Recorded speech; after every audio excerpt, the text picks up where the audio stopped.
So guys, thank you so much for everyone for joining our second shiur. These topics that we're actually getting for our shiur are actually things that have come up on our chat. So our chat is called Orthodox. We are a group of 342 from physicians throughout the country, in all fields of medicine.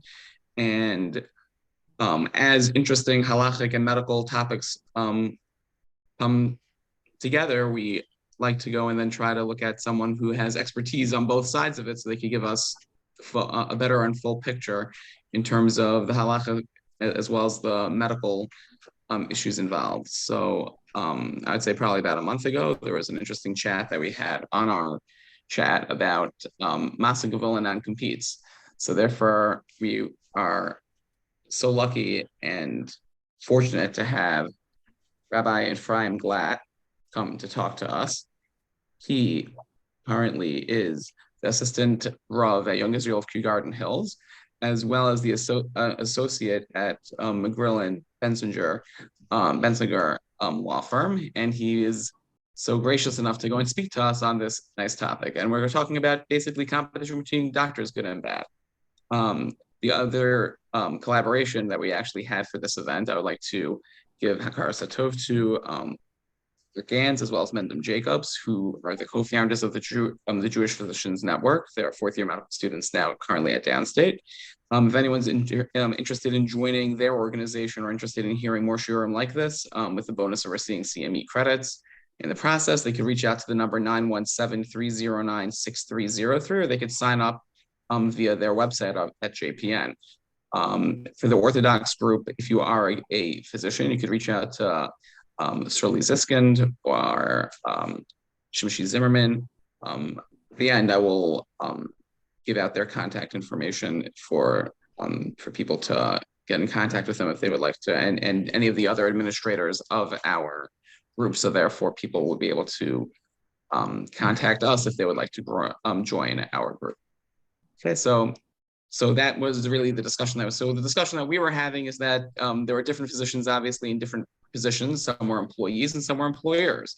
So the employee position was more that after we've gone through so much training and so many years of work, that we got to the point of that, we get our medical license. What right does someone have when we go into a contract? Does someone have a right to restrict that? Our medical license is for whatever state you're practicing in for medicine and surgery, and should include all parts of that state. And the employer view on it is that, I'm hiring this doctor or this physician to work for us, and therefore he's going to or she's going to, draw patients. We're going to put in money, we're going to put in advertising, and we're going to put in time to go and train them. And and hopefully they'll build up a patient body and continue to build our patient body.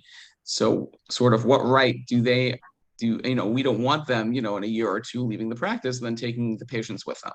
So therefore, we do want to restrict them as to prevent, so to speak, anyone stealing patients. So now I turn to Rabbi Glatt, and also, of course, we have the issue of masa gavul, which is a halachic issue. And therefore, I'll have Rabbi Glatt to go and talk to us on the topic of competition between doctors, good or bad. Great. Thank you so much, Rabbi Dr. Yosef Kaplowitz. Thank you for your introduction. It's truly an honor to speak to doctors who care so much about observing halacha and are also excellent physicians. But the truth is, it's really not surprising to me, as I was fortunate to grow up in a house where my father, Rabbi Dr. Aaron Glatt, who I see is on this Zoom as well, was scrupulously observes and teaches and learns Torah, and also on the other hand is a top-notch physician. So this concept of doctors observing halacha, while not foreign to me, it's really a zechus to be part of such a group. What I also learned from my father is that doctors despise lawyers. I've learned that doctors think that lawyers mess up contracts, they get involved and they take over things, there's malpractice issues. The lawyers essentially just cause problems for doctors. Now, I can't say that's 100% false, but I can say that there are some good lawyers, I like to think, who can be of help, whether it's when you're opening up your own practice or whether it's getting you out of a sticky situation from a employer or a patient or whoever else you come into contact with. But while I can't cure all these ailments for doctors, what I can try to provide is a little bit of guidance and a little bit of background maybe in some of the issues that doctors may need to face when opening a practice, when trying to leave a practice, when trying to deal with non-competes and other competition issues, which we'll discuss going forward. My law firm, McGrail and Bensinger, which I'm counsel to, is very active and has a very active corporate and litigation practice, which means that not only do we have people who draft the contracts that help you leave or start your own firm or deal with mergers or whatever, we also have people like myself who are involved in the litigation who clean up when there are fights or try to, as we like to frame it, avoid the fight to begin with. So that is what I do, and that's my experience from the litigation angle. Just a roadmap of what I want to do tonight is I think there are really 5 parts. There's number 1, to discuss a little bit about the Gemara and the Rishonim, and a couple hundred years ago take on non-competes and other competition issues. Number 2, we could discuss the modern day poskim, the arbiters of Halacha, and how they decide a lot of non-competes and other competition issues that arise, like Asagas Gavol, as Rabbi Dr. Yosef mentioned. And part 3, I'd like to talk about how non-competes apply specifically to doctors in Halacha. And part 4, we could talk about general New York law and other states, how it applies to doctors. And then part 5, I'll take questions. So part 1 is really a little bit of background. It's really amazing to think that thousands of years ago, the Gemara was already dealing with issues that lawyers deal with on a day-to-day basis. The Gemara in Bava Basra has a couple of interesting statements, which I'd like to read to you and give you some background on.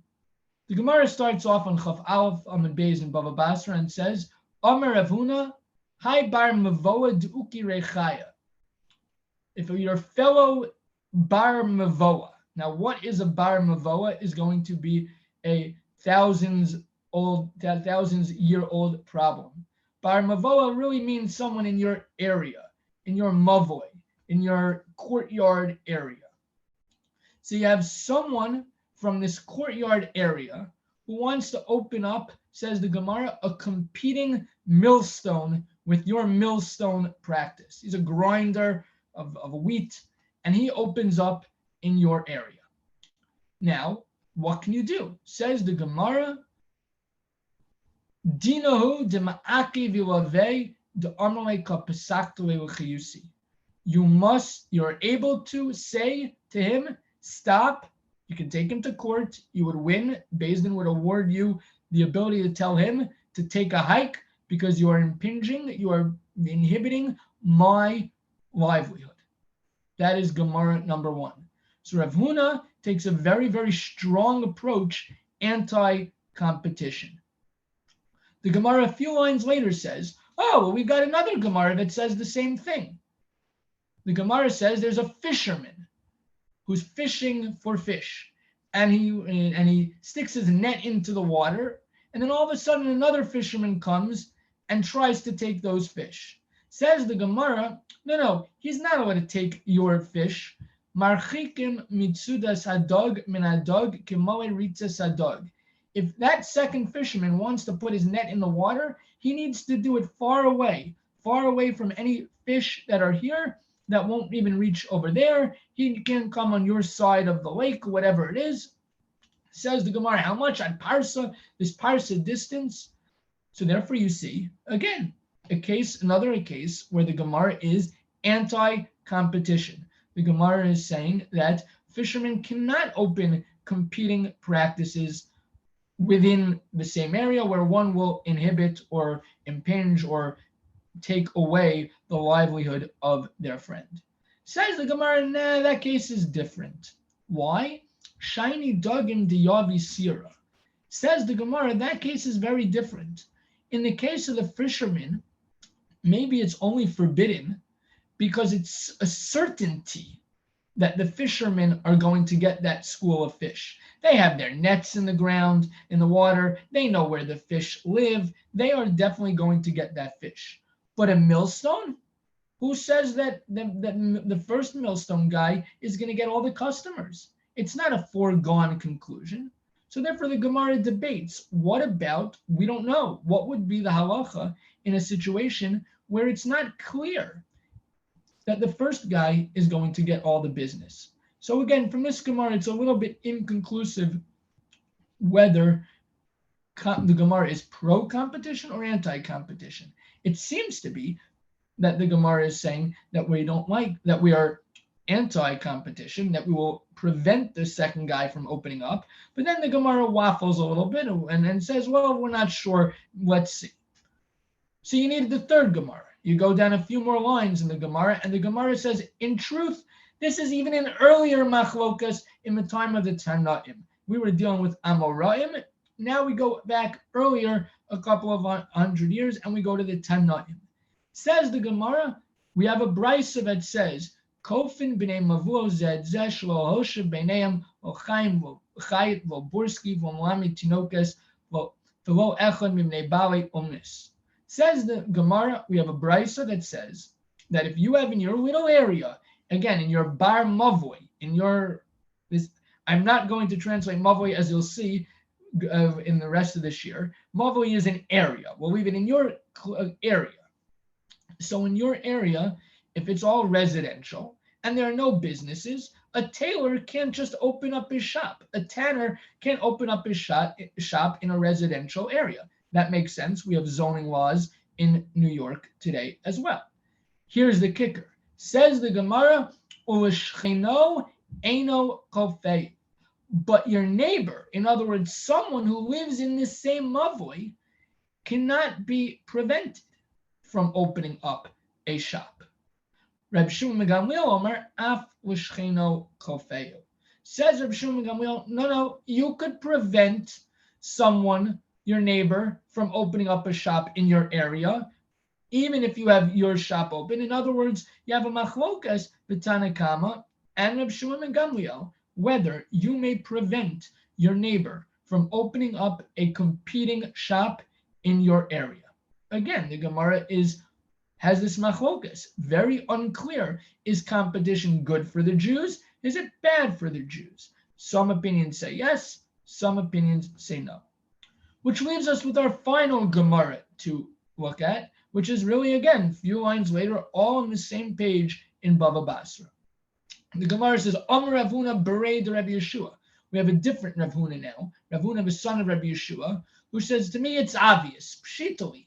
It's very clear to me that bar masa achriti motzi ma'akav. If someone is from a different city, not a mavoi, a city is a much further area. So in other words, for argument's sake, let's say New Jersey is a different city than Queens, New York, where I'm located.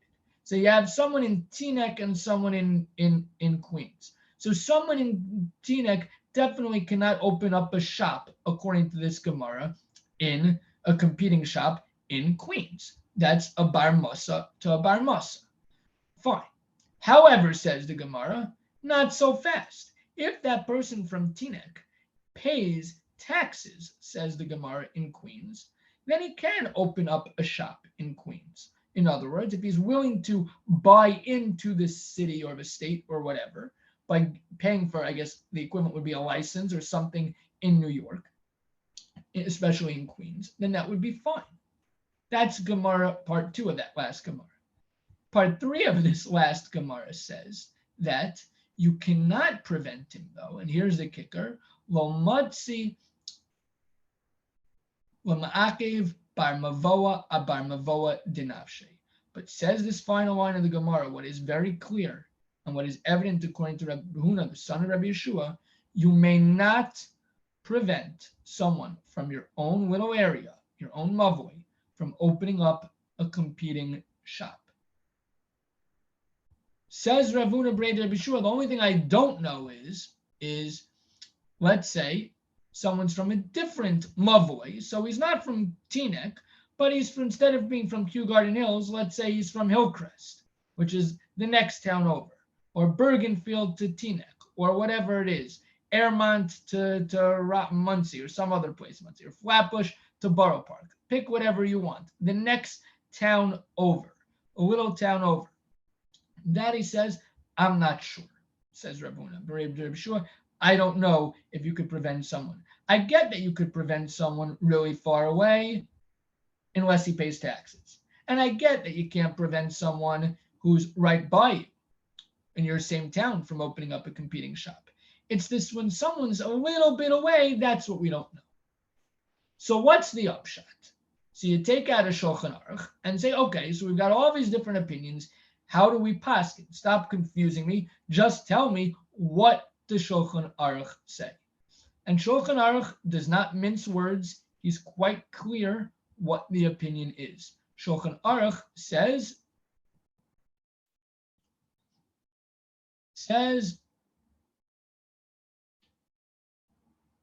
Afilu haya mibnei mavli acher einam yicholim lamon o shariyesh b'neim osu umnis. You cannot prevent someone from opening up a competing shop. You may not prevent them if they're from your town or even if they're from the next town over, from the next mavli over. Whatever this mavli means, this close proximity. So I would say Kew Garden Hills, Hillcrest, Flatbush, Borough Park, that you cannot prevent someone from opening up a competing business. Says Shulchan Aruch, I'll just add one more point. He says, even if he's from a different city, he's from Teaneck and he comes to Queens, you can't prevent him, says Shulchan Aruch, if he pays taxes, like that final opinion of the Gemara. So Shulchan Aruch is pretty clear that we are pretty pro-competition. We don't mind people opening up competing shops, so much so that even someone from far out who has nothing to do with this community can come open up a competing shop as long as they pay taxes, as long as they're paying whatever fees are necessary to open up a shop in that area or whatever taxes that area requires. Now, the Ramah, which is Minhag Ashkenaz, the Shulchan Aruch is Minhag Sfard most of the time, and Ramah is Minhag Ashkenaz, as many people are aware. The Ramah doubts this last point. He's not so sure whether, if you pay taxes, but you're from a really far area, whether you can open up a shop. But for the most part, the Ramah is in agreement. Now, just to clarify, as Rabbi Dr. Kaplowitz mentioned in the beginning, this is not a simple topic, and I was told about a half hour to speak. So I am simplifying a very complex Ramah and Shulchan Aruch over here, but I think we've taken out the key points. There's obviously much more to unpack with this part one. But part one now, to close it out, is after the Gemara, after the Shulchan Aruch, and after the Ramah, it comes out that we're pretty pro-competition. We don't mind, and in fact, it sounds like we even encourage people to open up competing shops. And that was a halacha for many, many years. Shulchan Aruch, Ramah, 500-600 years ago, we're talking about. And then in the last 500-600 years ago, what has happened is a lot of the contemporary poskim, the more modern day poskim, have walked this back a little bit and have noted numerous exceptions, obviously finding sources in the Gemara to support their opinion, but have dialed this back a little bit. In other words, let's take a chill, say these achronim, and say it's not true that you could just open up a competing business right next to your friend and knock him out of business. There are a couple of exceptions. Exception number one to note is as the Piskei Choshen. Now, a lot of these exceptions you can, if you're looking for further sources, can get from an excellent compendium called the Piskei Choshen, which was written by Rav Blau, who was nifter about 10, 12 years ago. He was a dayan in the Eda Charedis in Yerushalayim, but is the authority on all Choshen Mishpat, money matters, which of course is what this boils down to. And he has a great sefer in which he goes through a lot of different topics, but on this topic of Hasagas Gevul, about competition issues, he says, well, let me just frame this entire discussion, he says, is we don't know what a mavli is nowadays. Is a mavli in our modern day world a block? Is it a neighborhood? Is it a city? Is it a state? Is it a country? It's unclear how this would play out. So it makes it very difficult, he says, to apply Gemara in Bava Basra to modern day examples. So that's exception number one, to be clear. Maybe the Gemara wasn't talking about our situation. Exception number two, to be aware, is a famous Avi Asaf, which is cited in the Mordechai, who says this whole discussion, or this whole liberal view on competition, allowing competition, is only when the first store, we'll call that the store that was there originally, and now a second store opens up. It's only when the second store is not blocking the first store completely. What does that mean? A cul-de-sac is the best example. You have a pizza store that opens up in the inside of a cul-de-sac, and the second store opens up on the edge of the cul-de-sac. So to get to store number one, you always have to pass store number two. Says the Avi Asaf, that case would be forbidden. And in fact, the Ramah follows that as well. So that's another exception. If you have to pass, now I guess another example of this, I was trying to apply that to a more modern day other than a cul-de-sac, is if you have a building and it's, let's say, I'm just thinking of a regular doctor's offices that I've been to, you go, there's a couple of floors, but to get, there's only one entrance, let's say, the main entrance, and to pass, doctor office number two, you have to walk down a hallway where there's doctor office 1, 2, 3, 4, 5, 6, and you get to your doctor office 7. So I'm not sure if the Avi Asaf then would apply. Third exception is if you will cause the original guy to go out of business completely, many poskim say competition would not be permitted. In other words, you have one pizza shop opened up, a second pizza shop opens up, and then knows for somehow, now how it knows is going to be a discussion in a minute, but knows it's going to completely knock out that first pizza shop and it's going to go out of business, then it would be prohibited for that second pizza shop to open up in that area. And the fourth exception is there's a general midos chasidus, which means above the strict letter of law that it's permitted to open up a competing shop, there's a general thing that why would you do something which is hurtful to your friend? Just like you don't punch your friend in the face, just like you don't call your friend an idiot, you also don't open up a competing shop next to him. That's a midas chasidus out of chesed, just being nice to your friend. And so the Pesach Choshen notes that there are some poskim who say that above the strict letter of the law, there is a general principle that someone must be sensitive to their friend and not open up a shop. So practically speaking, how does this all play out? So I'll cite you 3 examples. Example number 1 is from Rav Moshe Feinstein. I assume everyone has heard of the great Rav Moshe. And in one of his tshuvas in Choshen Mishpat Volume 1, he talks about the Hasidish Shtibo, which owns the neighborhood. There's only one Hasidish Rebbe in your area. And then all of a sudden, a few years later, Hasidish Rebbe number 2 decides to open up a shtibo right down the block from Hasidish Rebbe number 1. Permitted or forbidden? And Hasidish Rebbe number 2 knows that he is the cooler Hasidish Rebbe. He has bigger bonfires on Lag BaOmer. He has better sound system. I don't know, whatever it is. He's got better shirayim. He knows that he's going to put Rebbe number 1 out of business. Says Rav Moshe, that second Rebbe would not be allowed to open up if he knows he is going to destroy the first shtibo, which fits with one of our exceptions before. That's example number 1. Example number 2 is Reb Sternbach had a question about the pizza store. I'm not sure if it was a pizza store, but it was some other, sounds like a restaurant. And the question was, one store was opened, and then the second store opened up right next to it. Mutter or aser? So the Tshuvas Hanaga says, well, based upon everything we've been learning now, we are pretty much pro-competition. Halacha is not anti-competition, as we've seen. There are some exceptions.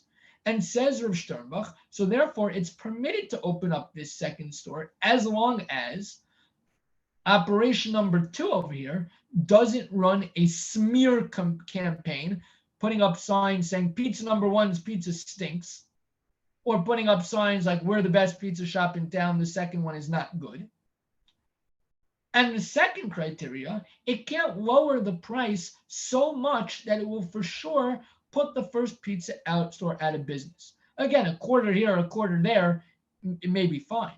But if the first pizza store sells a pizza for $3 a slice and the second pizza store sells it for $1 a slice, that first pizza store, unless the pizza is really bad in the second pizza store, is going to go out of business pretty quickly. And therefore, says Rav Sternbach, as long as you adhere to those 2 rules, it is fine for the second pizza store to open up. And then Rav Chaim Jachter, who's a Rav in Teaneck, has a great sefer called Gray Matter, and he writes articles which often form the basis of his svarim. And in one of his articles, you can actually find online, he talks about competition, and he cites Rav Soloveitchik, Yosef Ber Soloveitchik, the Rav, who writes or is quoted as saying that in America, there really is no restrictions on competition. We have a free market society. And without going into full reasoning, the story is that Teaneck, when it had its first pizza shop years ago, and then a second pizza shop opened up, either they asked the Rav or the Rav was involved in this psak, that he said it's fine to open up the second pizza store. So because this general idea that halacha is pretty pro-competition. That ends part 2. Well, what about, this is a doctor's forum, I was told. You don't want to hear about pizza shops. You want to cure the people who eat too much pizza. So now the question is, well, what about doctors? How does this apply to the medical profession?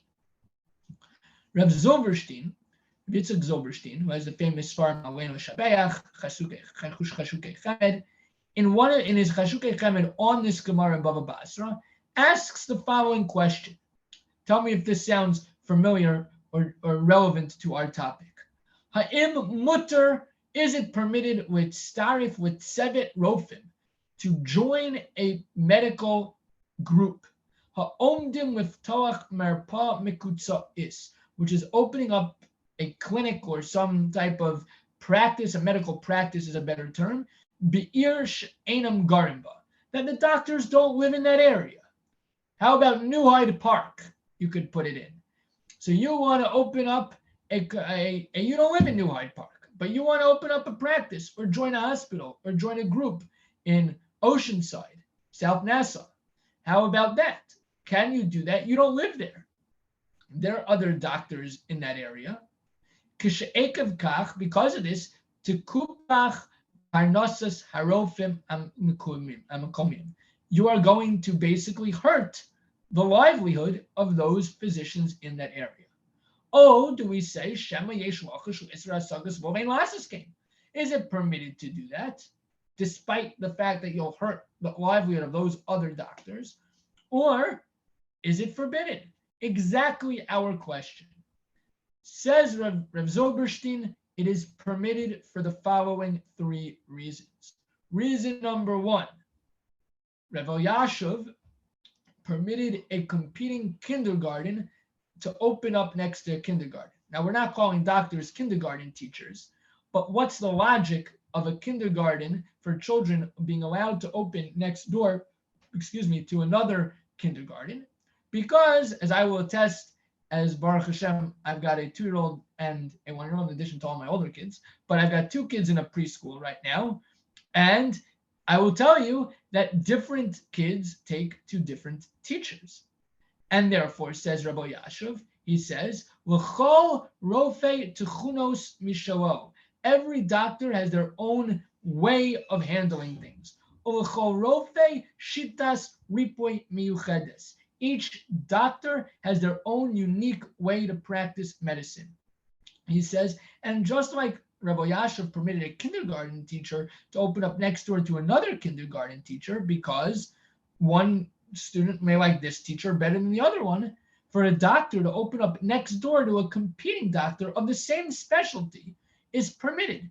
Vein rucham shel anoshim shavi says.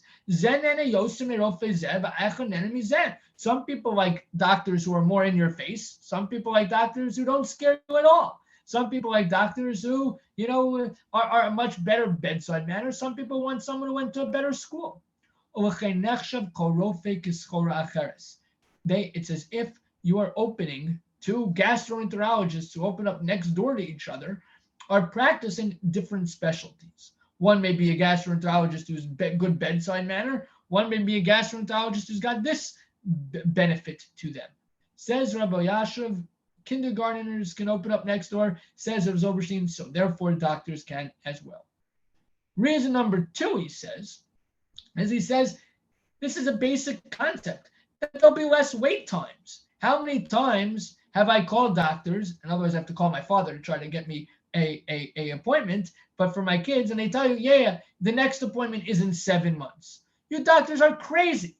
7 months, the person could be dead by that point sometimes. It's crazy. 7 months, says Rabbi Zoberstein, vim kenim yavo rofim nusfim le'ir is katzer tkufasam tunnel rofe. You won't have to wait for doctors that much. The person won't get sicker and sicker.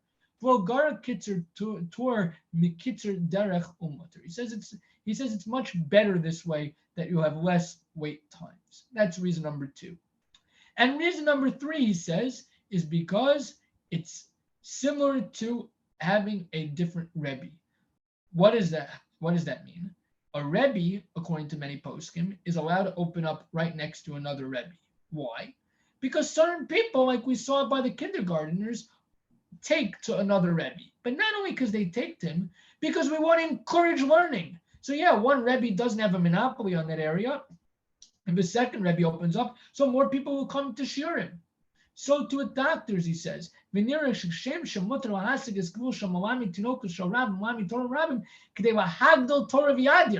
to spread Torah.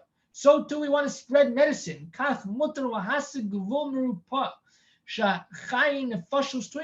The more people treating the patients, the more medicine that's being practiced, the better it is for all people. You'll live longer. There'll be more health conscious because there'll be more doctors out there, and therefore you will just like we will succeed in your Torah learning, you'll succeed in your physical health. So to sum up this whole halacha portion as we close out part 3 is that the Gemara and the Rishonim were pretty clear that we were pro-competition. The later Achronim tried to dial it back a little bit. You're not supposed to kill someone else's livelihood. You're not supposed to go out of your way to smear someone. You're not supposed to, maybe there's a midas chasidus, not to try to nail your fellow doctor. But for the most part, it was permitted. And Rav Zoberstein takes it a step further. But in a practical example, a doctor can be comfortable to open up a competing doctor's office next door to another doctor, and he sees no reason. If anything, he thinks it's beneficial to have such competition. That is the halacha side, pretty pro competition. The only thing I will add, which is a good segue, I think, into the modern New York and American law, is all of this is based on one premise, that there's no non-compete provision, which we'll talk about what that means, that two doctors have not agreed by a contract that you can't open up. If that is the case, halacha generally follows contracts, and we do uphold contracts that are properly negotiated must be upheld for the most part. And so therefore, everything that we're discussing is a case where there would be no non-compete provision in someone's contract or severance agreement. Which leads us to New York. In New York, people don't do things based on, this is the right thing to do. It's all based on the law. And the law has this concept called a contract. And contracts, as everyone here probably is familiar with, a medical, professional or any other business professional often has a restrictive covenant or a non-compete agreement in their contract, which essentially seeks to restrict a healthcare employee from leaving and opening up a competing practice nearby. Now, Sometimes these contracts deal with taking patients with them. That gets into a whole separate conversation and discussion, which is outside the scope of this topic. But again, I'm happy to talk offline with anyone about those issues as well. Now, in general, standing al regel achas over here on one leg, the whole can't really explain the whole American legal system, but for the most part, issues like this boil down to state by state decision. New York will have a different law than New Jersey, as will Connecticut, but for the most part, these laws are all this generally similar, and as well, judge by judge will make a decision on these. It's not like there's a set statute that says this is what you have to do. A lot of it will be a judge decision. Now, in New York, a non-compete, we'll call them, this section of your contract which says you may not compete with, your employer in your specialty for X amount of time in this area. Now, that's called what we're going to call a non-compete. A non-compete is only allowed, meaning the courts are only going to say this is a valid contract if, to the extent that it's necessary to protect the employer's legitimate interests. In other words, the employer needs it. In other words, the person you're leaving from, we'll call them the employer, and they need it to protect their own business. Number two, it doesn't impose an undue hardship on the employee. In other words, if it's very hard to the employee who's leaving, so hard that he can't function, he can't open up a competing practice anywhere, then that would be not upheld, but otherwise it would be upheld. Three, it does not harm the public. In other words, if you can't have a non-compete, that there could be no, neurologists in the entire New York state. Number four, it's reasonable in time period and geographic scope. What that means is that it's got to make sense. And we'll see exactly what this means by highlighting two quick examples. Now, just one more background fact before I give you the examples is sometimes the courts, as we'll see in the second example, the court will say that, yeah, this makes sense, this non-compete, but we need to change some of the wording. In other words, it's too long of a duration to prevent the employee from competing, or it's too broad of a geographic scope. And the court won't say, okay, this contract is out the window, you can open up a shop anywhere, but the court will modify the contract and change the words. And we'll see that in a minute. So case number one, I hope no one knows any of these doctors, 1987 case. It was called Michael I. Weintraub, MD, PC, that was the name of his corporation, and Schwartz, versus Schwartz. Defendant Schwartz was a licensed neurologist. This is a 1987 case. His contract said, upon termination of Dr. Schwartz's employment under this agreement, in other words, when Dr. Schwartz leaves the shop, leaves Weintraub, Dr. Schwartz shall not engage in the practice of neurology or open his own office for the practice of neurology or associate himself with another physician within a 5-mile radius of the office or a 5-mile radius of any hospital which Dr. Schwartz has worked on behalf of Weintraub. And for how long? For 1 year after the date. So it's 5 miles from any hospital, 1 year. And the court held, even assuming that the defendant's service as a neurologist can be characterized as unique. I guess the court didn't think neurologists were so unique for some reason. The provision of the restrictive covenant which the defendant is accused of breaching, namely practicing neurology within 5 miles of a hospital which he has worked with on behalf of the plaintiffs, is unreasonable and overbroad. The court felt that that was a non-fair agreement.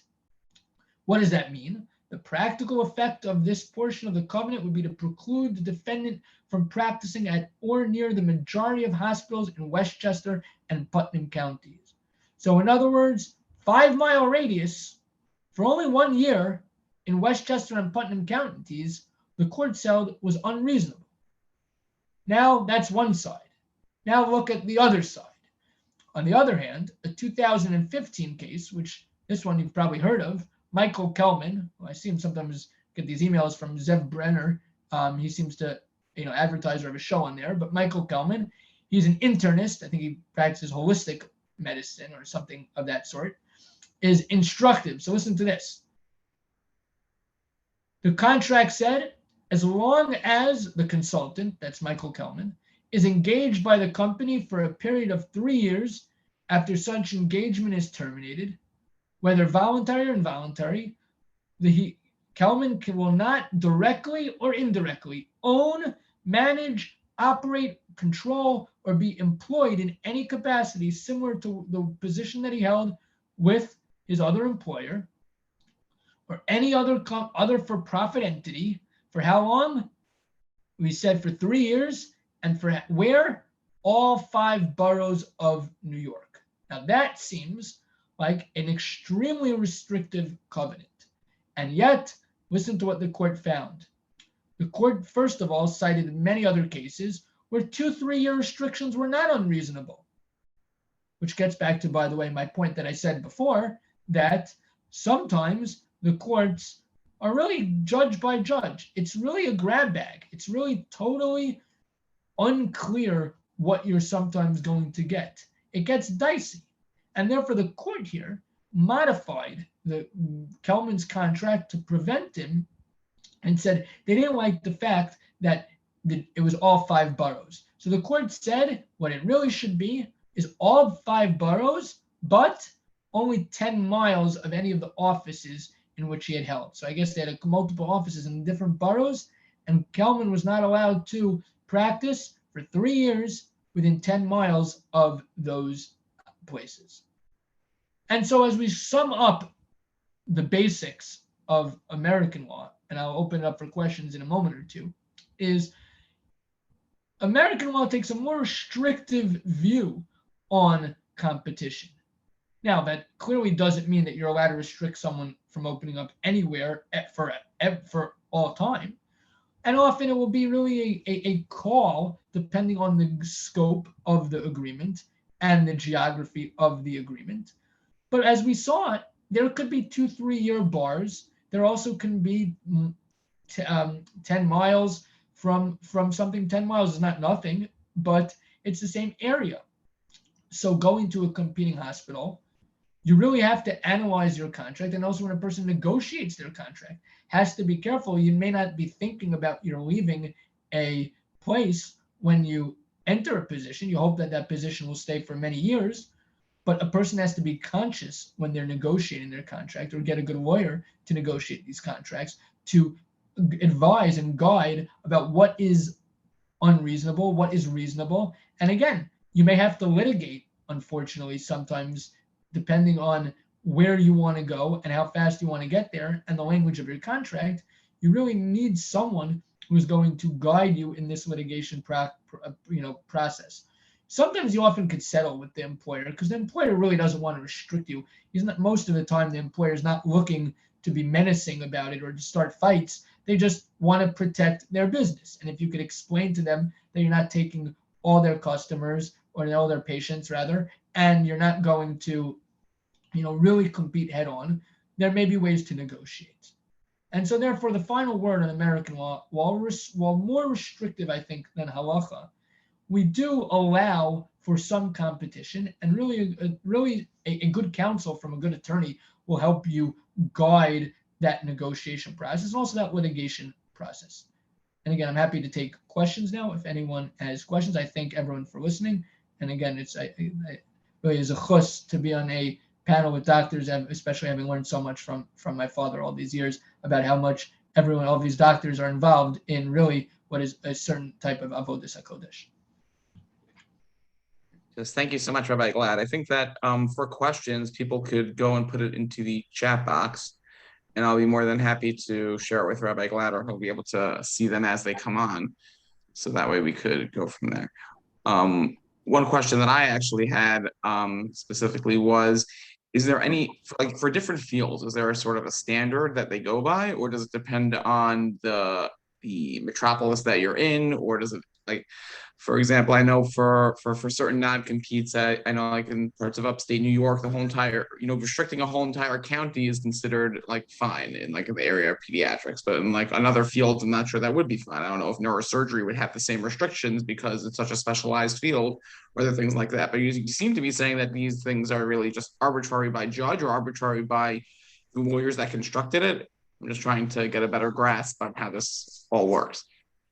So that's a good question. There definitely are, a lot of it is arbitrary to a certain extent. And again, to a certain extent, in the sense that you can never be certain what you're going to get. But as we've seen, even in these, I just picked out 2 out of the thousands or 20,000, for the hundreds of thousands of cases, just to highlight to you the mikotze al kotze, really the ends, the 2 bookends of how far a court can go in many ways. If you have a restrictive covenant for 7 years and it's all 5 boroughs, I can almost tell you for certainty, and you're a top, neurosurgeon or whatever, pediatric heart transplant or whatever it is. I'm not going to show my ignorance by trying to show you the most specialty you could, the highest specialty you could think of, but then there's no way that a court is going to enforce that. But again, it gets a little bit murkier. Part of what they look at is the specialty or the years maybe of training then and that the doctor has. A good attorney will highlight that to the court early on, or even in the negotiating process, by showing them that look at all these other cases. No other court has ever, allowed a, pediatric neurosurgeon to whatever it is to have a 2-year restriction in all of Brooklyn. So that will work in your favor, which is why, you really have to have counsel in every situation is unique, but you can get a pretty good grasp depending on the situation of what the court will hold if you're competent at what you're doing here.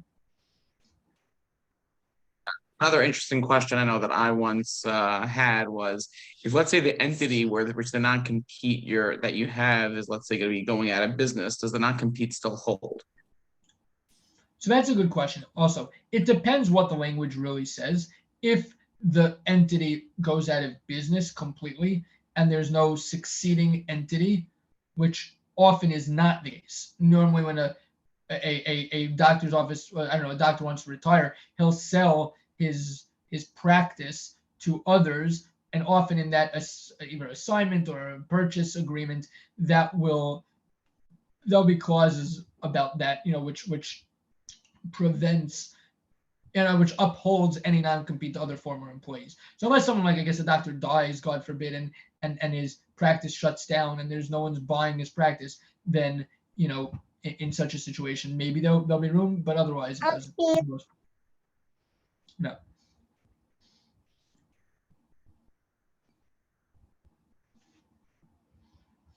I don't see anyone else putting anything up on the chat. So yeah, I mean, if anyone, I have a question. Oh, you have a question? Sure, go ahead. No problem. Sorry, I'm just at home and can't turn on my camera, but No worries. I think it's interesting that from a perspective of business, Halacha school makes a lot of sense, because we're trying to protect the livelihood of the business owner. But as you identified, there's an alternative perspective when it comes to healthcare. Our business, customers they're not fish, they're not pizza buyers, they're patients who have very real consequences when they can't get to medical care. And it sort of raises the question of whether there's a reverse sociological consequence for kind of permitting hazagas with like these kind of non-competes. And especially as the community of physicians grows, we often employ each other. So the question is, there like a component of minhag chassidus one way or the other in how Jewish practices choose to use non-competes with Jewish physicians, or become entrenched in the Jewish community as their population base? I'm curious to know if you had any thoughts on that. So that is also an excellent question, and I'll preface that by saying one comment about the general populace first, and then I'll try to answer your question. The first thing is that not only, yes, while Jews have this altruistic, view of getting rid of non-competes from a certain, like you said, like we discussed, midas chassidus, it's interesting to know that the secular world is starting to catch up with that a little bit, and they're trying to get rid of, both on the federal level and the state level, non-competes in general. Meaning there have been lawmakers who have suggested and brought bills which have not currently passed and are not binding in any way at all, but is a trend, I would say, is a good word, to get rid of non-competes in Gansen completely from the medical profession for sure, and in general, often in some other businesses as well. So that's a background to show you that the trend in general is to anti non-competes, even in the non-halachic world. And from a halachic perspective, you're right. But again, it gets into, you have to see it both ways, and as I'm sure you do, is that the employer doesn't really want to lose his livelihood or her livelihood completely. So a non-compete can have, like this midas chasidus both ways sometimes, because if a new doctor is just going to open up and knock that, first person out of business, or the first person wants to, be sensitive to a second person as well, there has to be some, you're right, a little bit of, conscious to the situation of your friend. But as we saw with doctors, it doesn't really boil down to the same issues as a business, because you really want to encourage more doctors. So to your question, is there a midas chasidus to either get rid of non-competes completely or to uphold non-competes more by a medical profession? I think no. I think that it's the same as with other things, that while the trend is anti non-competes, we also want to be, conscious of our friends when we're doing business and practicing our professions. So it's, again, with everything, it's really a case by case call how you should handle it. And that's why, again, when you enter into an agreement, someone should look over that agreement to make sure that everything is being done properly. Yeah, all right, Glatt. I was thinking about one other type of question. Now, there's another, I guess, angle to medicine now, called telehealth or telemedicine, where you're able to basically be anywhere. You can be in your living room, and you could be, practicing medicine, and the patient could be anywhere across the country or theoretically even across the world. The question is, how would that then be viewed in terms of Hasagas Gavul and what we've been discussing tonight? I think it's a great point. I think this is what Reb Soloveitchik, personally, this is what I think Reb Soloveitchik meant 50 years ago, or 30, 40 years ago, whatever it was. He's nifted now 30 years, so it's got to be at least 30 years. So 40, 50 years ago when he made that comment about, Hasagas Gavul general nowadays, is that we live really in a global economy, in a global society, where you could buy anything from Amazon, which is getting shipped across the world in a second. So for someone to open up a mom and pop shop next to someone else, there is so much competition that Hasagas Gavul doesn't really apply so much. If anything, I'd say medicine is probably one of the few areas where it may actually affect someone if a specialty of your type opens up right next door to someone else. That may actually have, because there aren't a dime a dozen of doctors. But so I do think with the telehealth and with doctors being able all over the place, I think, again, it's another reason why competition should be allowed in the medical profession, at least for the most part.